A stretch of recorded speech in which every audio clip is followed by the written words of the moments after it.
ស្រីពីហើយប្រូផា50នាក់នោះមិនឆ្លៀតស្រីពីណាចៃសំអ្នកនោះឡើងរំណា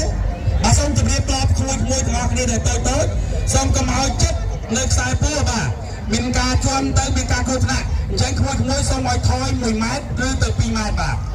បាទណាឈរមើលថ្មីសូមឲ្យថយតិចបាទវានេះគឺអ្នកណាចាញ់អ្នកណាឈ្នះគឺដឹងនៅពេលនេះបាទ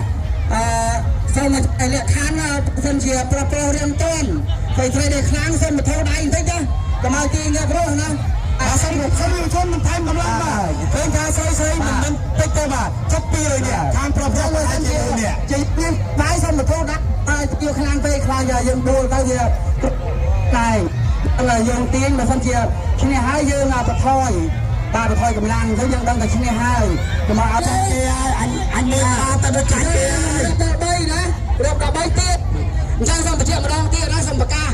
បើសិនជាខាងស្រីមានព្រៀបហើយសូមកុំឲ្យទាញខ្លាំងពេកហើយយើងដួលណាខាងប្រុសក៏ដូចគ្នាដែរបើសិនជាយើងទាញតែខ្លាំងហើយឈ្នះមានព្រៀបយើងកុំឲ្យទាញខ្លាំងពេកមួយត្រៀម2ត្រៀម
សូមបងប្អូនជួយនិយាយបាទហើយមានការប៉ះពាល់ឬជាការប្រប្រយ័ត្នសូមព្រៀងលោកបាទព្រៀងយកលោកបាទបាយខោហើយអូខេបាយយកមក3ដងហ្នឹងហើយអត់ឲ្យលើកឲ្យពោះជេអត់ទេណាអត់ឲ្យរាវបាយប៉ុណ្ណឹងអត់ឲ្យសេរីយើងត្រូវវាយតែ3ដងបាទឲ្យថយចំហៀន3ចំហៀនឲ្យធំអត់តូចដូចមិញណាទៅជាហ៊ានមកអស់ជើង3ដងវាយមិនត្រូវ1ដង